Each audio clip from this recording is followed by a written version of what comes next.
Hello, my name is Elowen Cade, and I have a question for you. What would you do if everything you worked for, everything you built with your own hands, was stolen from you by the very people who were supposed to love you? I saved my family's restaurant. I spent years pouring my blood, sweat, and every waking moment into making it a success. And when I finally turned it around, made it profitable, saved it from collapse, my father looked me in the eye and said, "Your sister will take over now." Just like that. No gratitude, no recognition, no acknowledgement of the sacrifices I made. But worse than the betrayal was the realization. This wasn't a mistake. It wasn't an accident. They never planned to let me lead. They only planned to use me. I thought it was over that night, that I had lost. But I was wrong. Because if they thought I would disappear quietly, they had no idea who they were dealing with. Want to know what happened next? Keep watching. I stepped into the dining room, expecting recognition, maybe even a nod of approval. Instead, I was about to be erased from my own legacy. The chandelier's golden glow illuminated the pristine table setting, but the air was thick, suffocating, charged with something sharp enough to cut.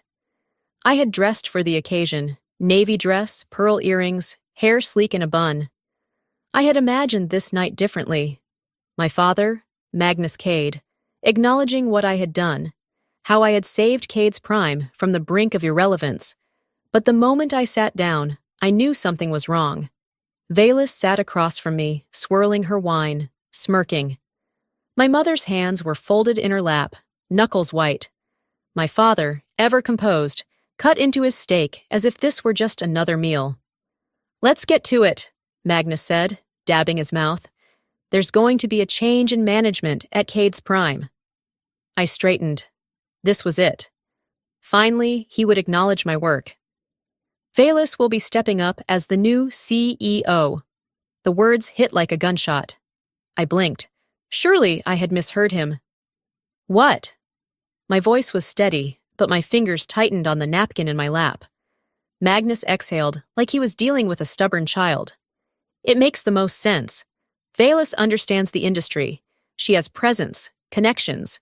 You're great with numbers, Elowen, but leading a company takes more than spreadsheets and analytics." Velis chuckled, setting her glass down with infuriating delicacy. "Don't take it personally. Dad just needs someone who can actually command respect." The room blurred. My breath stalled. "You can't be serious," I said, my voice slicing through the polished pretense of civility. "I built the campaign that turned Cade's Prime around. Before that, you were months from shutting down. Magnus raised a hand, silencing me effortlessly. "Let's not get emotional," I swallowed hard. "This isn't emotion. This is reality. You're handing my work, my success, to her?" I gestured toward Velis, who looked amused. "Velis has leadership qualities," Magnus said smoothly. "She knows how to network, how to build relationships. You're brilliant, Elowen, but leadership isn't just about results. It's about charisma, influence, and she has it." I laughed, humorless. "She hasn't lifted a damn finger for this company." Velis sighed, inspecting her nails. "That's not fair. Shut up," I snapped. "You did nothing. You sat back while I worked myself into the ground, and now you're reaping the benefits." "Enough!" Magnus's voice was final. "The decision is made." A sickening weight settled in my chest. It was never about merit, never about effort. It was about control. Magnus reached into his pocket, pulled out his wallet, and tossed a $100 bill onto the table. "For your contributions." The insult landed like a slap. $100. For years of dedication, for the nights spent perfecting strategies, for crafting the campaign that saved us. Silence stretched. My mother shifted but said nothing. She never did. I reached for the bill, fingers brushing the crisp paper. Slowly, I folded it into the napkin on my lap. I stood.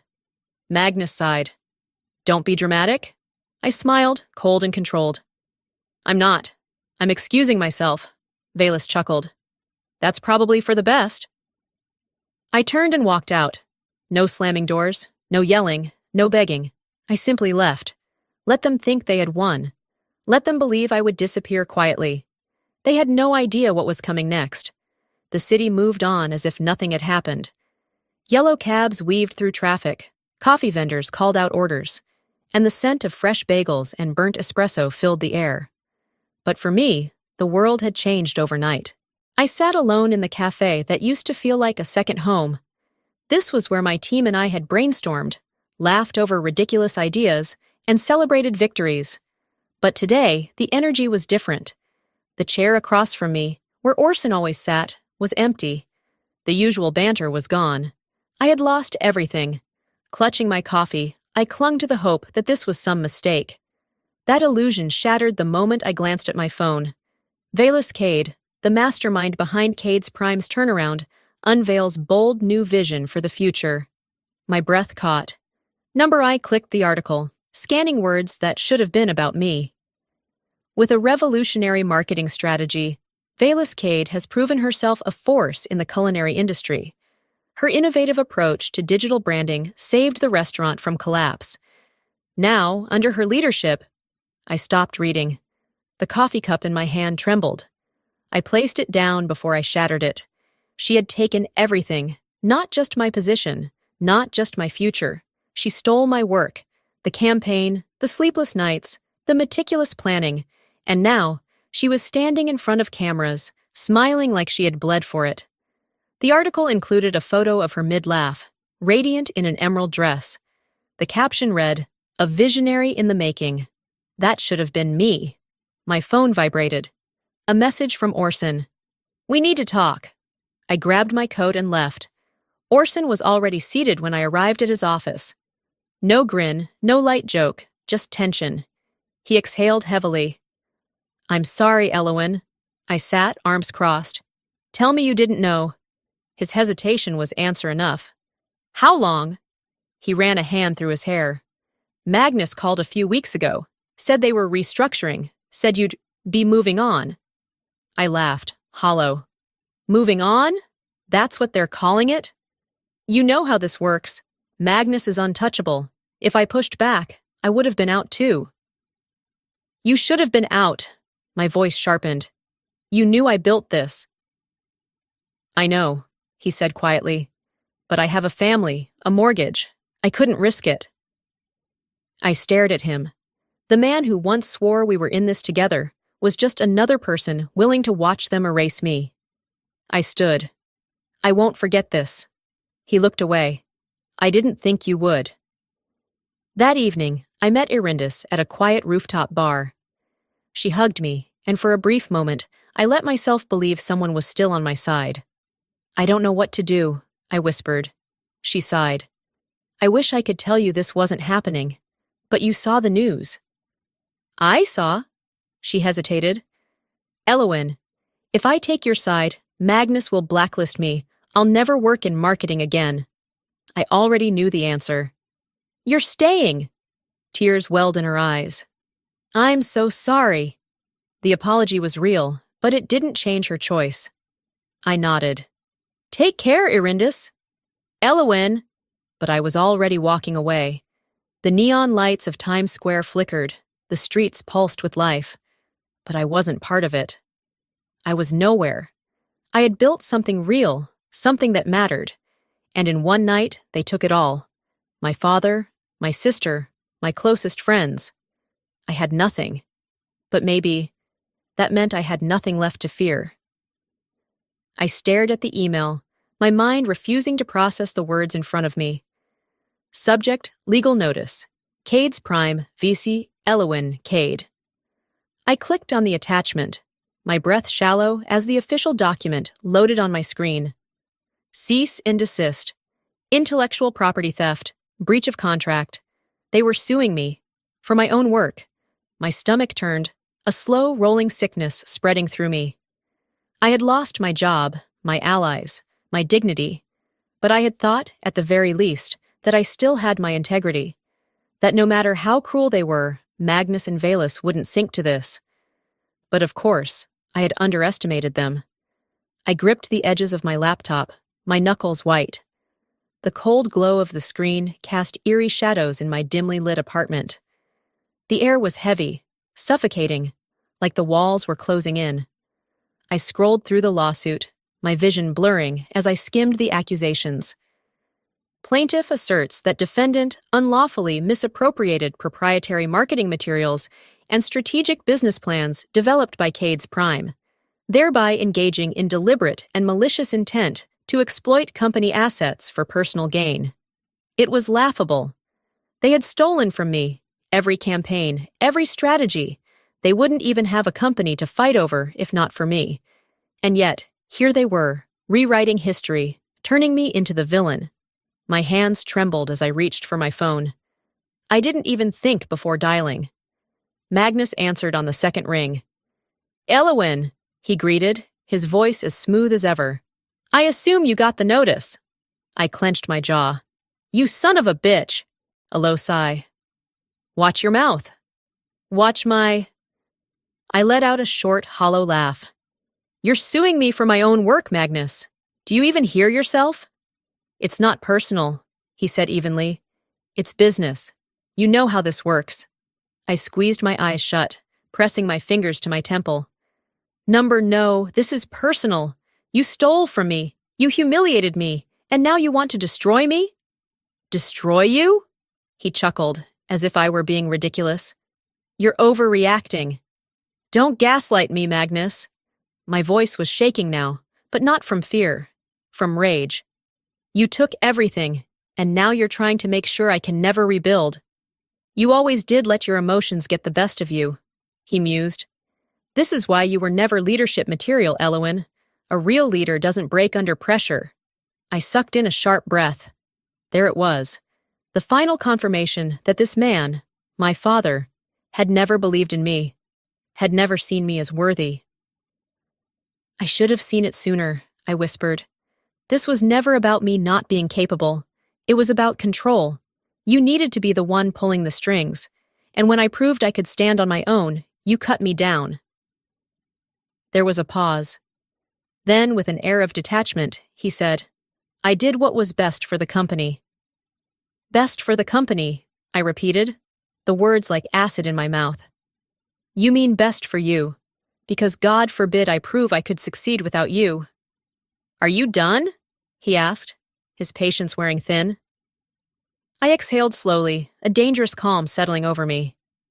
"Yeah," I said, "I'm done." A beat of silence. Then, the faintest amusement in his tone. "I doubt that." And then, he hung up. I stared at my phone, my chest rising and falling with shaky breaths. I had spent my whole life fighting for a place in this family, trying to earn their respect, trying to prove that I belonged. But they had never wanted me to succeed. They wanted me to submit.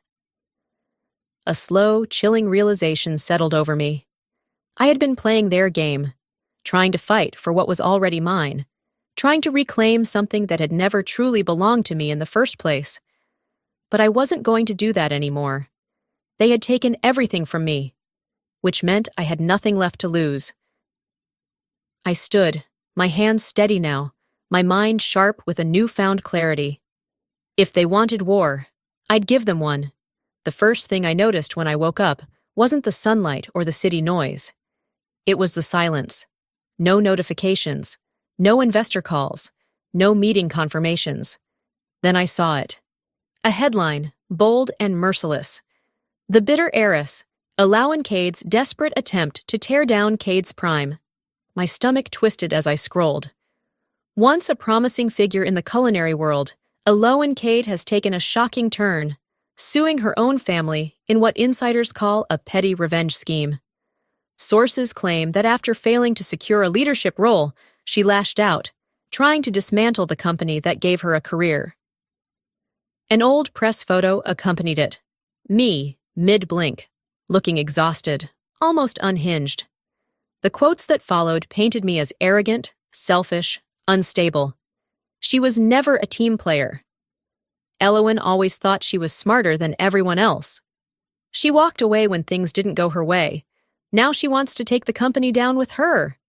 Dread thickened in my chest as I clicked article after article. It wasn't just one. They were everywhere. Every major business outlet, every industry blog, even food influencers had picked it up. My inbox was flooded with rejection emails, investors reconsidering their position. I had been blacklisted. By noon, I learned who was behind it. Lucius Grant, Cade's Prime's head of PR. I imagined him at his desk, sipping his overpriced espresso while orchestrating my downfall. He was good. Because the best lies weren't fabrications.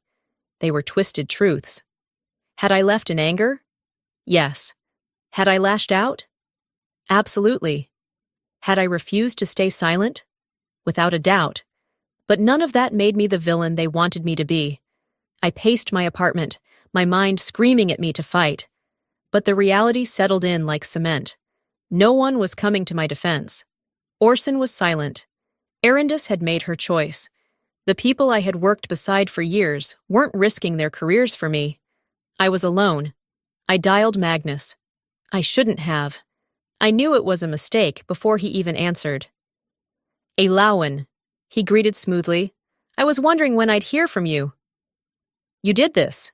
He chuckled. Did what? The articles, the interviews. You turned me into your villain. A pause. Then amusement lacing his voice. You did that all on your own. My grip tightened on the phone. This is warfare, Magnus. Business, he corrected. Nothing personal.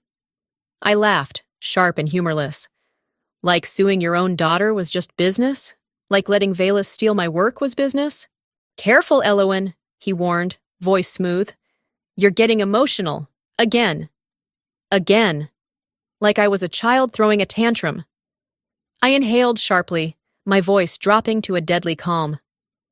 You think destroying me will stop me from fighting back, but Magnus, I smiled. You always underestimate me. A pause, then a lazy chuckle. Do I? I didn't answer. Instead, I whispered, if you don't stop, I'll burn it all down. Empty threats don't suit you, sweetheart. This isn't a threat. My fingers curled around my phone. It's a promise.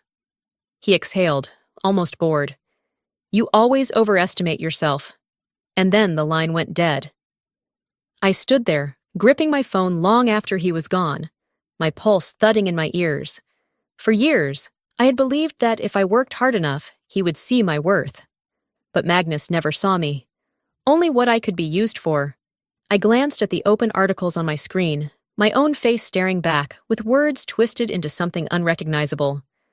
They thought they could destroy me with lies. I'd show them the truth, and it would ruin them. They thought they had me cornered. They thought their lies would bury me. But they forgot. I built Cade's Prime. And I knew exactly where the skeletons were buried. The city pulsed outside my window, but in my apartment, time stood still. Papers littered the floor, my laptop bathed in a cold blue glow, illuminating financial reports, archived contracts, proof of their betrayal. Then, just as exhaustion threatened to win, I found it. A contract, one that should have never seen the light of day. Confidential agreement. My pulse spiked. 2 months before they pushed me out, Magnus had already planned the transition. Before he called me not leadership material. Before Valise smiled across the dinner table, already knowing my fate. They had paid a PR firm to rewrite history, to erase my name and fabricate a narrative where she was the mastermind behind Cade's Prime's revival. It wasn't just betrayal, it was fraud. I dialed Orson. He picked up on the third ring. Eilauan, I told you, I can't. I have proof, I cut in. Documents, transactions. I can take them down. Silence. Then a sigh. You sure? I closed my eyes, gripping the phone tighter. Yes. Another pause. If this goes public, they won't just back down, he warned. They'll fight. Hard. I'm counting on it. Meet me at the usual spot in an hour. The cafe was nearly empty, dimly lit. I spotted Orson immediately. Same tired eyes, same nervous energy. But next to him sat someone I hadn't seen in years. Soren Draven, once Cade's Prime's head chef, discarded when they needed a modern, marketable face. If anyone understood being erased, it was him. I sat down. I assume you both want to see them burn. Orson looked away. Soren grinned. Damn right. Good. I turned my laptop toward them. This contract proves Magnus and Valus paid to rewrite history. If we leak this, they'll have to answer for it. Orson shook his head. You don't just leak something like this. You strategize. Magnus controls the media. If we do this, we have to be airtight. Soren leaned forward. What else do you have? I hesitated, then opened another file. A financial report, buried deep. A falsified cost-cutting strategy under Valus's name. A fabricated success story. Soren let out a whistle. Well, damn, I nodded. If this gets out, investors will pull out. Lawsuits will pile up. Orson rubbed his face. You're playing with fire, Eloan. I met his gaze. Number, I'm setting the fire. Silence stretched. Then Orson nodded. Soren chuckled. Let's burn the bastards down. I closed the laptop, my pulse steady, my mind razor sharp. It was time to strike. Orson ran a hand through his hair. We need to be careful. If we move too fast, Magnus will twist the narrative before we even get a chance to expose him. I nodded. But something wasn't sitting right. I had spent years studying Magnus, watching how he played the game. He didn't just react, he planned. He always knew his opponent's next move before they made it. And yet, here I was, sitting on the very evidence that could tear his empire apart, and I had the gut-wrenching feeling that he already knew. Soren leaned forward. What's wrong? I stood abruptly, crossing the room, my mind racing. Think about it. We just found the one document that can obliterate Cade's prime, but we've been gathering intel for weeks. Why did it come together so easily now? Orson frowned. You think someone set you up? I turned to Erindis. You still have access to our team's shared drive, right? She nodded, pulling out her phone. I watched as her fingers flew over the screen. A few moments later, her face paled. Shit. I stepped closer. What? She turned the phone toward me. A recently accessed file. The exact same report I had pulled up just minutes ago. Except, it wasn't accessed from my laptop. Someone else had been in it. I clenched my jaw. Who the hell? And then the notification popped up. Jasper Lowe. Accessed 3 minutes ago. Soren cursed under his breath. Orson exhaled sharply, shaking his head. We have a leak. A traitor. Inside my own team. Everything clicked into place. Magnus wasn't reacting. He was waiting. Because someone had been feeding him our every move. I turned back to the group, my voice sharp. Find Jasper, now! We found him an hour later. Jasper was exactly where I expected him to be, at a cheap bar downtown, drowning himself in whiskey. He didn't even look surprised when he saw me. You figured it out faster than I thought, he muttered, swirling his drink. I sat down across from him, folding my arms. Why? Jasper let out a short, humorless laugh. Why do you think? Magnus pays better. And unlike you, he doesn't fight battles he can't win. Orson and Soren flanked me, silent but seething. I kept my expression blank. So that's what this was? You took my plans and handed them to him, like a good little Jasper's lip curled. You don't get it, Eloan. They'll always win. You were never meant to lead. A slow, cold smile spread across my lips. Funny. That's exactly what they said before I burned their empire to the ground. His jaw twitched. I stood, sliding a piece of paper across the table. He glanced down, confused. Then his face fell. It was his termination letter. Effective immediately. Signed, notarized, and circulated to every high-end restaurant and marketing firm in the industry. You work for Magnus now, right? I leaned down, my voice soft but lethal. Let's see if he cares enough to save your career. I turned and walked out, my heels clicking against the tile. Behind me, Jasper shouted something, but I wasn't listening anymore. If they thought I'd crumble over one traitor, they underestimated me. Now? It was personal. They had stolen from me, lied about me, planted a spy in my own ranks. But now, it was my turn to strike, and I wouldn't stop until the whole world saw them for what they really were. The Culinary Excellence Awards were the pinnacle of the industry, a night where the biggest names in fine dining gathered, where deals were made, reputations cemented, and careers launched. It was also the perfect place to burn Cade's Prime to the ground. The ballroom at the Ritz was a masterpiece of opulence, gold chandeliers casting soft light over sleek tables, the scent of aged wine, and delicately plated hors d'oeuvres hanging in the air. Men in sharp tuxedos, women in designer gowns, and at the center of it all, standing smugly at the podium, was Magnus Cade, my father, the industry's visionary, the man who had built a kingdom on my back and then discarded me like I was nothing. The applause as he took the stage was thunderous. Cameras flashed. Investors leaned forward in their seats, eager to bask in the glow of Cade's Prime's continued success. Magnus smiled, slow, composed, confident. "It is an honor to be recognized tonight," he began, his voice smooth, practiced. "When I started this journey, I envisioned something greater than just a restaurant. I envisioned a legacy." I stood. The room went silent. Eyes turned. Murmurs spread like wildfire. I walked toward the stage, heels clicking against the polished floor, every step measured. I saw Velis sitting at a VIP table, her fingers tightening around the stem of her champagne glass. Next to her, Lucius Grant, their PR hitman, had gone rigid. Magnus, to his credit, barely flinched. He merely tilted his head, amusement flickering in his eyes. "Well, well," he mused, his voice carrying across the room.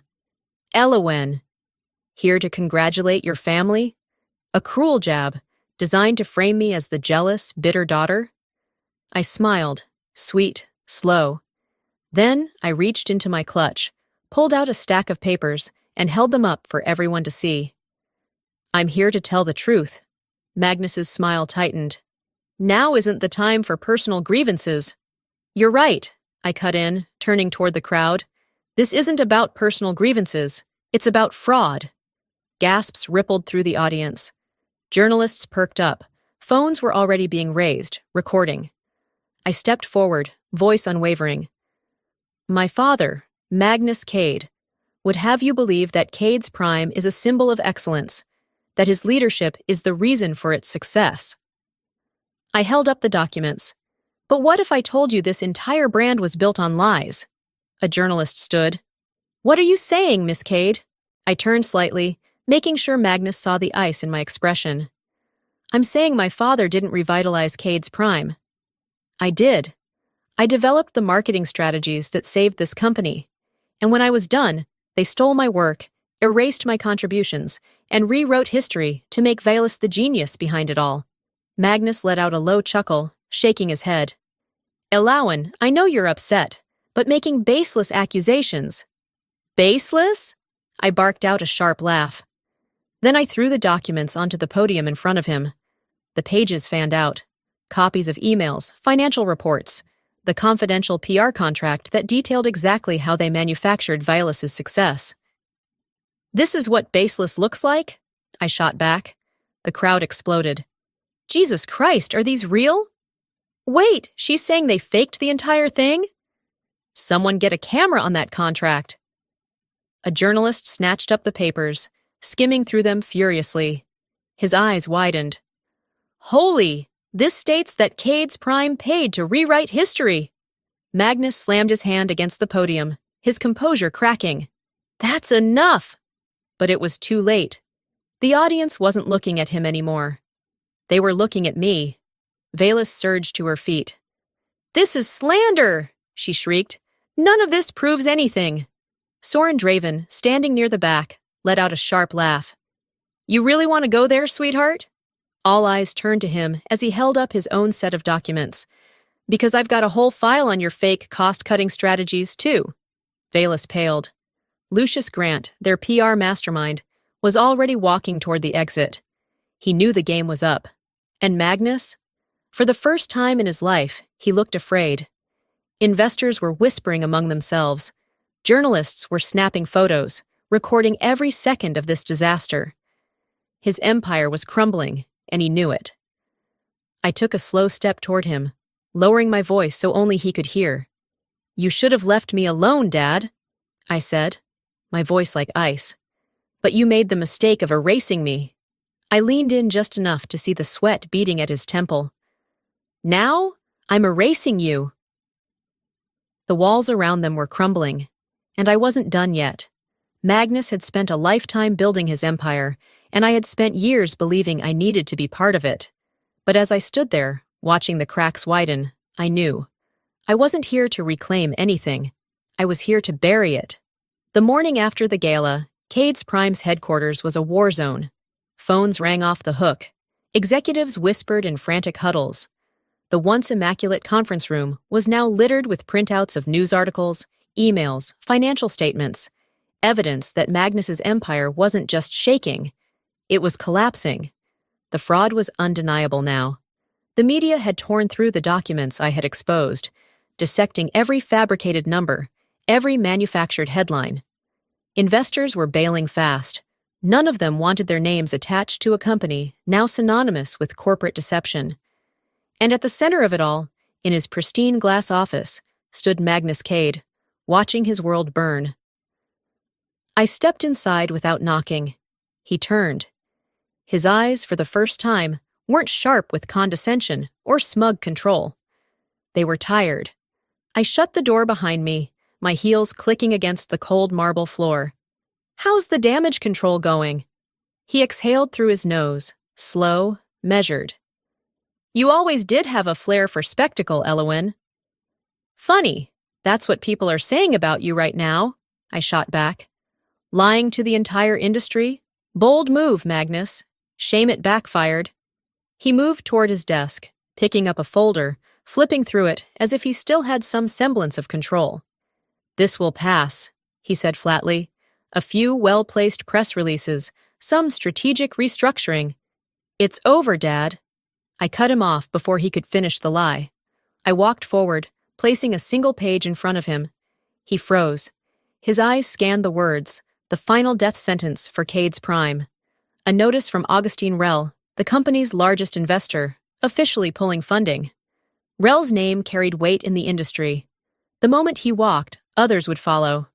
Magnus's hands tightened around the paper. "This can be reversed," he muttered, though even he didn't sound convinced. "I can talk to him." "No, Magnus," I said, stepping closer. "You can't." He slowly lifted his gaze to meet mine.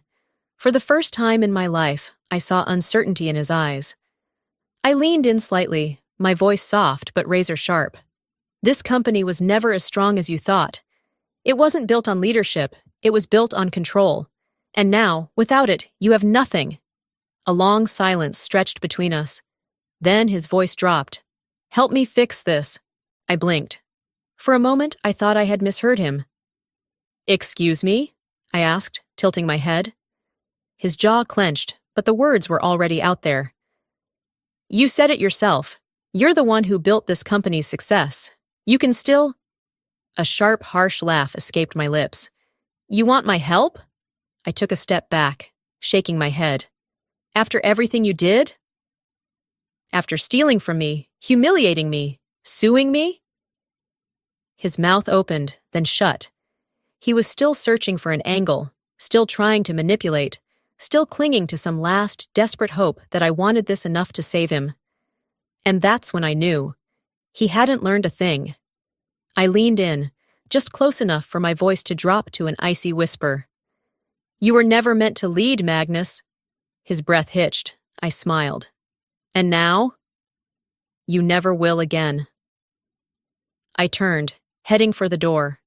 Behind me, I heard papers hit the desk, the sound of his frustration, his denial, but he didn't call my name, because even he knew there was nothing left to say. As I stepped out of Cades Prime for the last time, I felt no sadness, no regret, only freedom. And for the first time, my future was truly mine. For so long, I had defined myself by what they took from me. Now, for the first time, I stood on my own, not as Magnus Cade's daughter, not as Cade's Prime's former savior, but as something entirely new. The past few weeks had been a blur of rebuilding, reimagining, and finally, reclaiming my future. The storm of Cade's Prime's downfall had settled, leaving behind a fractured empire and a family that had once ruled without question. And yet, as I stood at the threshold of my new beginning, I knew the past wasn't quite done with me yet. The sign above the entrance read, Cade and Company. Not Cade's Prime, not Cade Family Dining, just me. The grand opening of my restaurant wasn't meant to be an event. It wasn't about spectacle or proving anything to anyone. But as I looked around the dining room, filled with familiar faces, Orson, Arindis, Soren, and the loyal staff who had walked away from Magnus, I felt something close to peace for the first time in years. Gone was the suffocating weight of expectations. Gone was the need to be worthy of my father's name. Because I wasn't his anymore. I was mine. I should have known they would come. The soft chime of the restaurant door opening made me turn. And when I saw them, standing just beyond the threshold, my heart didn't race. My breath didn't catch. I felt nothing. Magnus and Velis. Once their presence would have shaken me. I would have scrambled for control, braced myself for another battle. But now, they were just two people from my past, strangers in familiar skin. Velis was the first to speak, her voice sharper than usual, like she was clinging to whatever shreds of power she had left. "So this is what you've been doing?" She gestured around the restaurant, her smile thin. "This little place?" I didn't respond. I didn't need to. Magnus stepped forward, slower, his movements more measured. He looked older, though it had only been a few weeks since the last time I saw him. The collapse of his empire had taken its toll, but the man who had once commanded every room he entered now seemed small. "You proved your point," he said, his voice quieter than I had ever heard it. "You won, Elowen." I tilted my head. Did I? His jaw tightened, but he didn't argue. Instead, he exhaled, glancing around at the restaurant. "You built something," he admitted, and for a moment, there was something almost genuine in his expression. "I underestimated you." A lifetime ago, those words would have meant everything to me. But now, standing here, I realized they didn't matter at all. I smiled. Not out of victory, not out of spite, just because I finally understood the truth. "I didn't do this to prove you wrong, Magnus," I said. "I did this to prove myself right." Silence stretched between us. I saw it then, the first flicker of true defeat in his eyes. Not because I had destroyed his company, not because I had exposed his empire for what it really was, but because I didn't need him anymore, and that, more than anything else, was a loss he could never recover from. Velis scoffed, crossing her arms. "Are we supposed to congratulate you?" I turned toward her, my expression neutral. "You can do whatever you want, Velis." "It doesn't matter to me." Her mouth pressed into a thin line. She hated that she no longer had the power to get under my skin. Magnus ran a hand through his graying hair, his shoulders lowering just slightly. "Is there anything left to say here?" I studied him for a long moment, then shook my head. "No, I don't think there is." He gave a small nod, acknowledgement, or maybe acceptance. Then, without another word, he turned and walked toward the door. Velis hesitated, her fingers twitching at her side like she wanted to say something else. But in the end, she followed him out. And just like that, they were gone. As I stood there, watching the door slowly close behind them, I waited for the flood of emotions, the relief, the sadness, the closure. But what I felt was simple. Freedom. For years, I had wanted their approval. Now I didn't need it. And that was the greatest victory of all. I turned back toward my restaurant. My life. I had spent years chasing something that had never been mine to begin with. Now I was done chasing. I was ready to build something entirely my own. For years, I believed that hard work, loyalty, and dedication would always be enough. That if I proved myself, if I gave everything, my family would recognize my worth. But I was wrong. Life doesn't always reward the most deserving. Sometimes the ones who take shortcuts, manipulate, or inherit power win by default, not because they earned it, but because they were handed it. But here's the truth. You don't need their approval. You don't need their validation. You are more than what they think of you.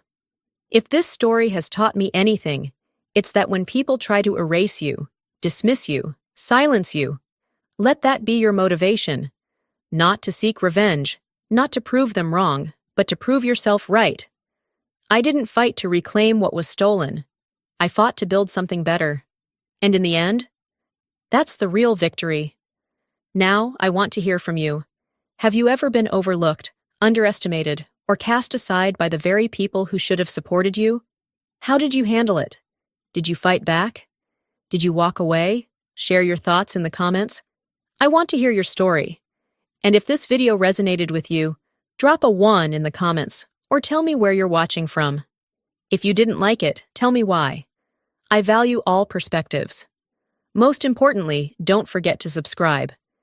If you love stories that challenge, inspire, and push you to think differently, hit that button and turn on notifications. Because trust me, there's more to come. Your story isn't over yet.